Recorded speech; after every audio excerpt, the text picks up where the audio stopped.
Alors, je vais donc vous parler de l'imagerie, puisque je suis radiologue, et donc bien sûr des mastites et des abcès, mais également je dirais un mot sur les problèmes de la pathologie cancéreuse. Donc un bref rappel qu'on vous a déjà fait auparavant, mais pour rappeler simplement que la mastite, c'est une inflammation du sein qui va résulter d'une stase lactée. Donc déjà, on a une partie de la problématique, cette fameuse stase lactée, d'où l'importance, on le verra, on ne le répétera pas assez, de reprendre l'allaitement, de ne pas interrompre l'allaitement, chose que souvent le corps médical ou la famille disent à la patiente, il faut absolument que tu arrêtes. Donc vraiment, il faut qu'on lutte contre cette mauvaise information, pour rappeler même que dans la physiopathologie, c'est la stase lactée qui va être un facteur extrêmement favorisant. Donc ça pourra s'accompagner ou non d'une infection et ça pourra éventuellement se développer vers un abcès, d'où l'intérêt de la précocité de la prise en charge. Donc on avait rappelé les chiffres de la littérature, donc vous voyez que c'est quand même un élément qui est relativement rare. À tel point, c'est que sur un congrès récent, j'ai essayé de faire des présentations sur les abcès à des collègues radiologues. Ça a été le bide complet. Parce qu'en fait, ils n'ont pas de recrutement, ils n'ont pas de pathologie, ils ne savent pas de quoi on parle, et que même ceux qui travaillent dans les services d'obstétrique, en fait, les patientes sont déjà sorties, et donc elles ne les voient pas. Donc je pense que si on veut diffuser la technique, en particulier auprès des radiologues, il faut absolument que l'on réfléchisse la façon de les cibler pour les informer. Alors, donc pourquoi l'échographie mammaire comme meilleur examen? Eh bien d'abord, c'est pour son innocuité. Et c'est un examen qui est extrêmement intéressant pour des seins denses. Alors quand un radiologue parle de seins denses, il parle en termes de densité mammographique, ce sont des seins un petit peu blancs, un petit peu difficiles à analyser. Mais là, ce dont je parle, ce n'est pas seulement ça, c'est simplement aussi des seins qui sont extrêmement tendus, donc le mot dense, il faudrait mettre le mot tendu, liés souvent à un œdème et donc à des difficultés de pénétration. Et une des problématiques auxquelles j'ai été confronté, c'est des problèmes de raté de diagnostic dans certains centres qui n'avaient pas un matériel adapté. On en a eu un il n'y a pas très longtemps avec Virginie Rigour, mais simplement c'est que c'était un interne gynéco d'ailleurs, c'était pas un radiologue, avait un matériel pas tout à fait adapté et les ultrasons ne sont pas allés jusque dans la profondeur, parce qu'on dit qu'en scénologie, il faut utiliser des sondes de très haute fréquence. Bien, parfois, il faut avoir des sondes un tout petit peu moins puissantes et qui vont plus dans la profondeur, qui permettent de faire un diagnostic de lésions profondes. Donc ça, c'était une des causes d'erreur ou de loupé du diagnostic.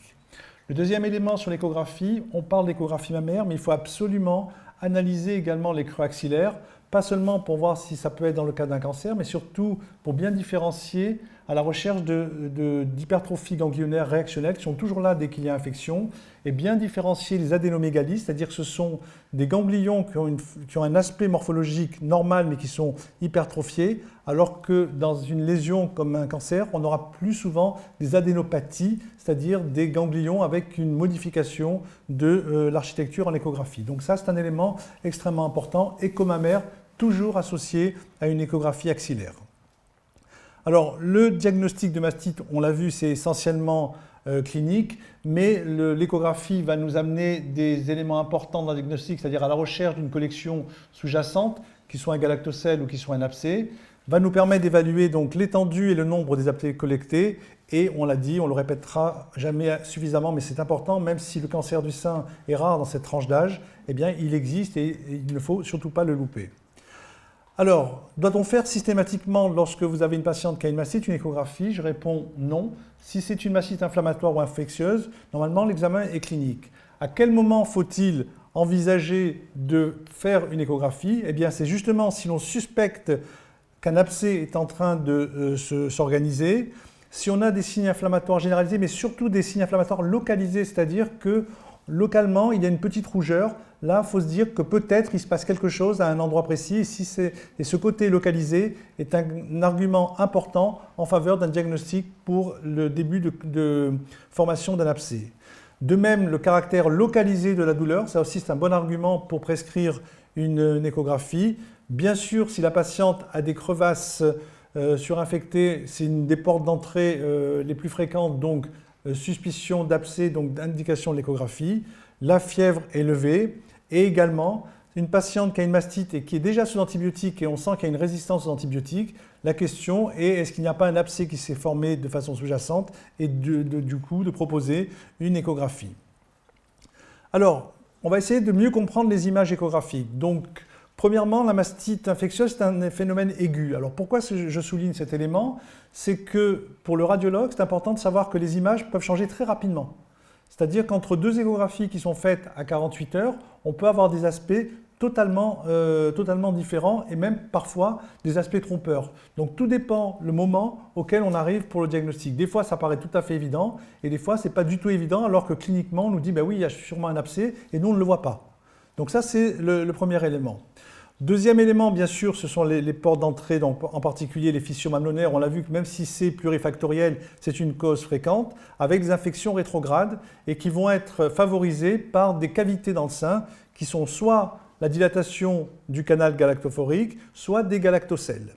Alors, pour notre part, on ne ponctionne pas systématiquement des galactocèles en dehors d'abcès. Donc ça aussi, c'est un message.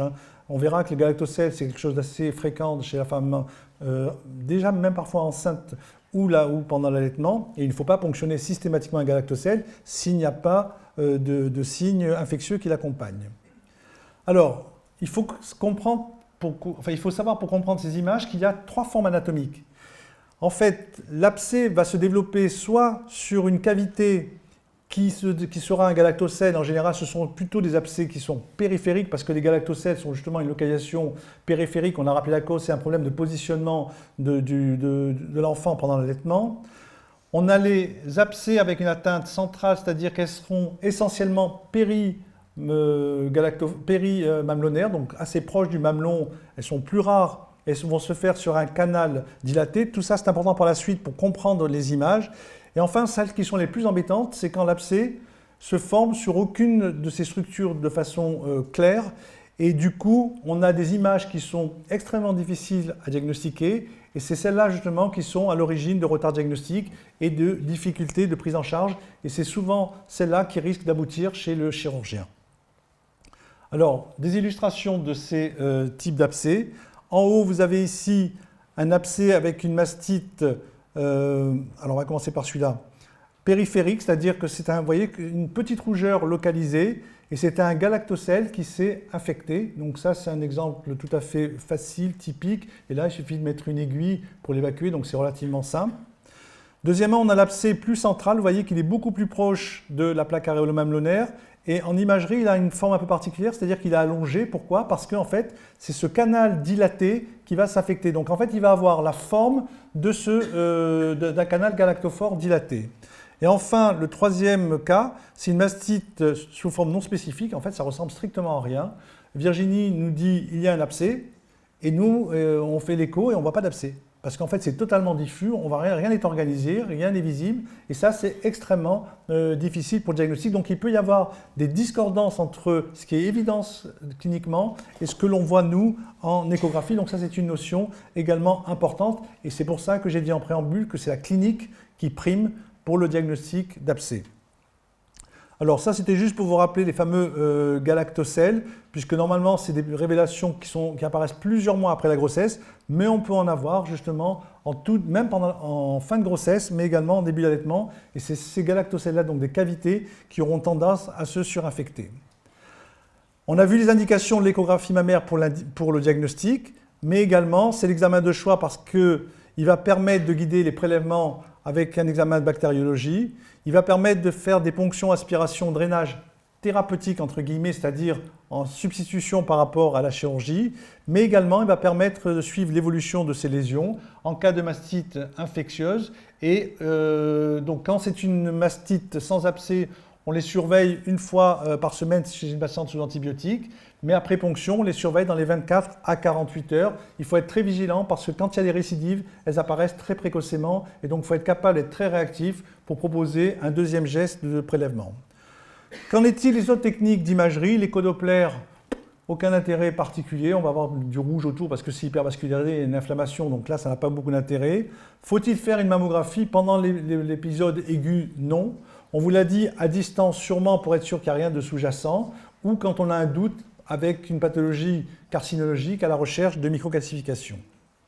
Alors, quelques exemples. Et déjà, ce premier exemple qui est extrêmement intéressant, c'est une femme qui a 37 ans, qui est multipare, pas nullipare, qui découvre 2 masses inflammatoires, une dans son sein droit et une dans son sein gauche. On se retrouve en postpartum à 5 semaines. Elle a 39,5 de température et elle est en cours d'allaitement. Donc elle va voir sa sage-femme qui la met sous antibiotiques.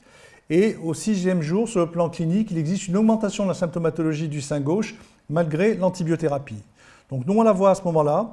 Et en fait, vous voyez que du côté droit, elle a un galactocèle qui était infecté, mais que cliniquement, il persiste une image, mais cliniquement, ça va mieux. Donc là, on peut dire que l'antibiothérapie a été efficace. Par contre, de l'autre côté, il s'agissait plutôt d'une dilatation galactophorique avec une surinfection associée à des ganglions hypertrophiés. Et là, dans ce cas-là, c'était un abcès qui avait plus de mal à réagir.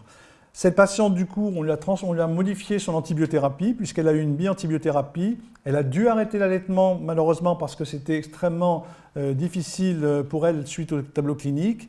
Et 10 jours après, à droite, tout avait régressé. Par contre, à gauche, il y avait une nette amélioration, mais entre-temps, ça avait fistulisé. Pourquoi? Bien parce qu'il y avait eu un retard dans la qualité de la prise en charge. C'est vrai que des fois, il y a des évolutions spontanées des abcès qui se font vers la fistulisation et du coup, on ne peut pas y faire grand-chose, c'est-à-dire qu'elles échappent au traitement médical. Les germes retrouvés, c'est essentiellement des staphylocoques dorés. Avec la prise en charge classique, c'est celle que vous connaissez, c'est-à-dire l'interruption de l'allaitement, les fistules cutanées qui se développent dans 5 à 12% des patientes et les récidives d'abcès. Donc tout ça nous a encouragés à trouver des nouvelles techniques et je dois dire que nous avons été largement influencés par le travail de l'équipe de Lyon que je remercie. Et donc on a depuis 1 an démarré cette procédure avec donc un traitement médical associant antibiotiques plus ou moins anti-inflammatoires, plus ou moins antalgiques. Aujourd'hui, on met des antibiotiques sûrement, des antalgiques sûrement, et la question qui se pose, c'est sur les anti-inflammatoires, pas systématiques, uniquement en cas de douleur. Les ponctions aspiration sous guidage échographique, la poursuite de l'allaitement pour limiter la stase, donc la poursuite de l'allaitement fait partie du traitement à part entière de ces abcès, et éventuellement des multiples ponctions. Alors l'exemple de tout à l'heure de l'abcès qui était donc un galactocèle surinfecté, eh bien vous voyez, mise en place d'une aiguille, et de façon très simple, on arrive à vider totalement cette formation. Du coup, la patiente a moins mal, elle continue son allaitement et en général, une ponction suffit dans ce genre de situation. Un autre dossier avec une patiente qui a des douleurs importantes, vous voyez, alors ça aussi c'est important, on note toujours l'échelle des douleurs pour pouvoir suivre l'évolution. En effet, c'est un critère extrêmement important dans la suivi et dans la stratégie de prise en charge. Donc une douleur du sein gauche 7/10, fièvre à 38,5. Elle a arrêté évidemment spontanément l'allaitement parce qu'elle avait extrêmement mal. Et elle a consulté 3 jours plus tard avec aggravation des signes cliniques et de la douleur. Et voici ce que ça a donné en 3 jours. Donc ça peut aller extrêmement vite et d'où l'importance que l'équipe médicale soit extrêmement réactionnelle et réactive par rapport à ce genre de choses. Je ne dis pas que c'est une urgence, mais c'est presque une urgence. Donc cette patiente avec son abcès, donc a bénéficié d'une ponction évacuatrice et vous voyez l'état du sein après, donc ça allait beaucoup mieux, elle était vraiment soulagée parce qu'elles arrivent vraiment en souffrance, la souffrance physique mais aussi la souffrance morale de devoir arrêter leur allaitement. Donc c'est extrêmement important cette prise en charge, cette explication en leur disant on va vous donner une chance de ne pas arrêter l'allaitement en vous faisant ces évacuations qui vous permettra justement de la reprise rapide de l'allaitement. Donc c'est un examen qui se fait en ambulatoire, sans interruption de l'allaitement, de façon guidée avec un contrôle éco-guidé et sous anesthésie locale. Pour la désinfection, on n'utilise pas de bétadine pour permettre justement à l'enfant de téter rapidement et donc on utilise de la biseptine. Alors on a fait le choix, nous, de faire la ponction sous couverture antibiotique, c'est-à-dire que la patiente, en général, soit elle arrive sous antibiotiques, soit elle ne l'est pas, et on la met sous antibiotiques 24 heures. Avec la pyostacine, vous voyez que c'est des doses un petit peu élevées, c'est 3 grammes. Et surtout, ce qui est extrêmement important, c'est qu'on insiste beaucoup pour la façon de prendre leur antibiotique. En effet, souvent on leur dit prendre votre antibiotique 3 fois par jour.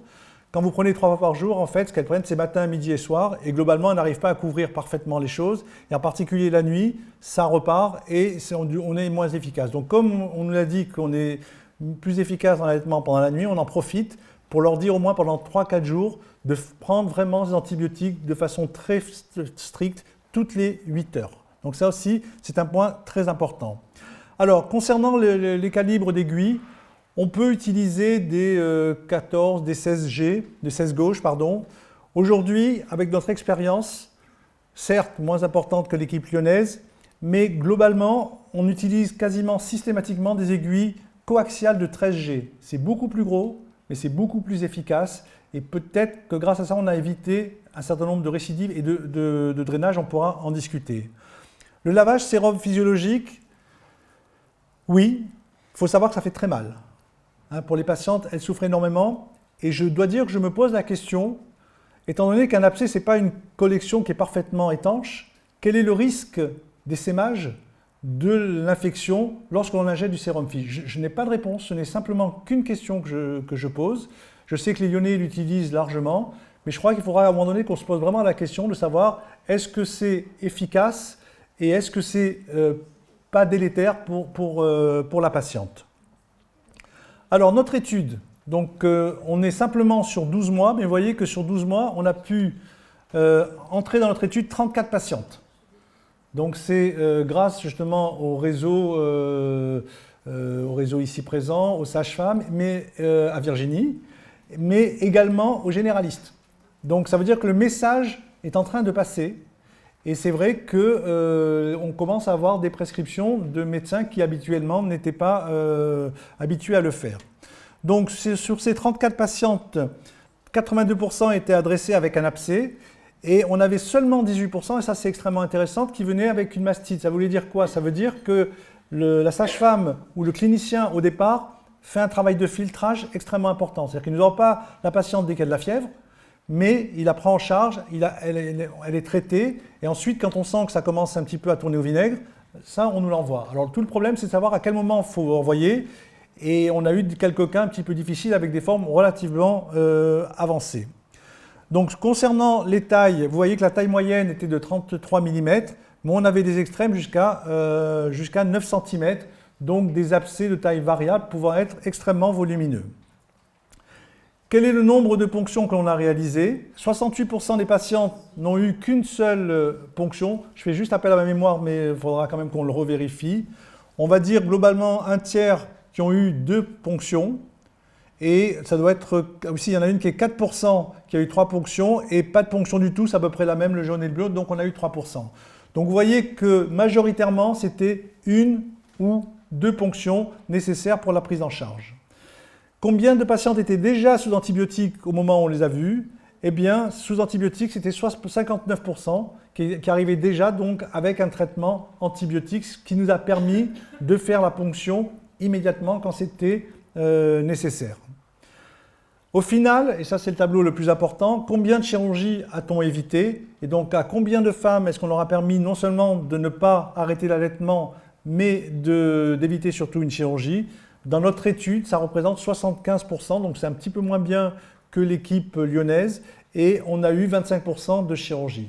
On en discutait il n'y a pas très longtemps avec Virginie sur ces résultats, et il est clair que parmi les 25%, en fait, c'était des dossiers qui étaient particulièrement avec un retard très important, très compliqué, et là je crois que vraiment on ne pouvait pas faire grand-chose pour elles.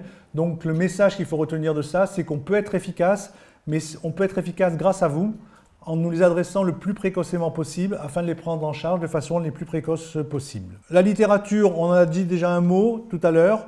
Globalement, dans la littérature, ces gestes à répéter 1,8 fois et on a moins de cicatrices et moins de fistules. Et vous voyez, dans la littérature, on utilise plutôt des aiguilles de 16G, mais on a trouvé qu'avec du 13G, on avait des résultats qui étaient encore plus intéressants.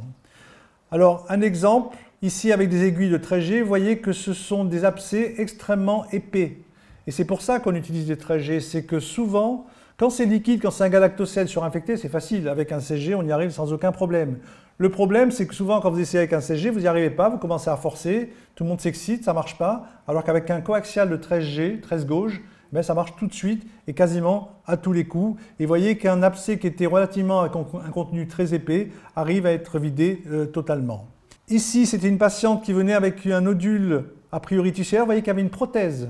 Donc le fait qu'il y ait une prothèse ne nous gêne pas pour faire des prélèvements. On s'était dit, est-ce que c'est plutôt un abcès ou une masse tissulaire? On avait ponctionné avec une aiguille de 13G, on a pu avoir une évacuation qui était incomplète, donc on avait prévenu qu'il était possible qu'on fasse un deuxième prélèvement.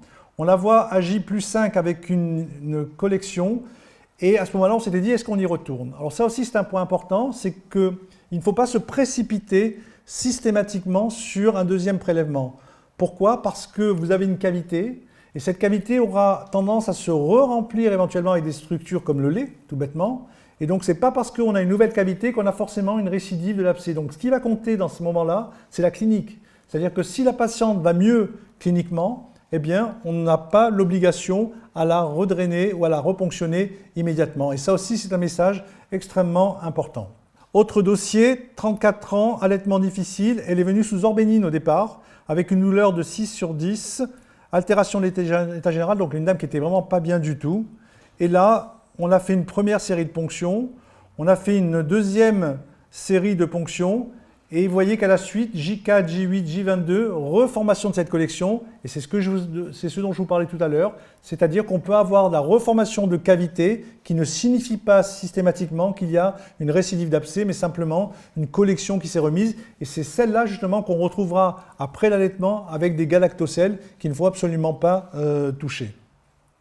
Les abcès bilatéraux, un exemple, vous voyez que c'était deux lésions qui étaient collectées à côté, assez proches, et on a pu, au cours de la même séance, ponctionner et vider les deux lésions.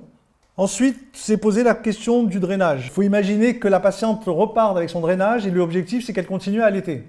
Donc, pour le moment, on n'a pas encore trouvé le modèle idéal, mais peut-être je serai preneur des informations sur ce que utilise Lyon. En particulier, ça serait utilisé pour des abcès plus gros, de plus de 3 cm, mais vous avez vu qu'à 3 cm, on arrivait largement avec nos techniques, donc ça, c'est ce qui est dit dans la littérature.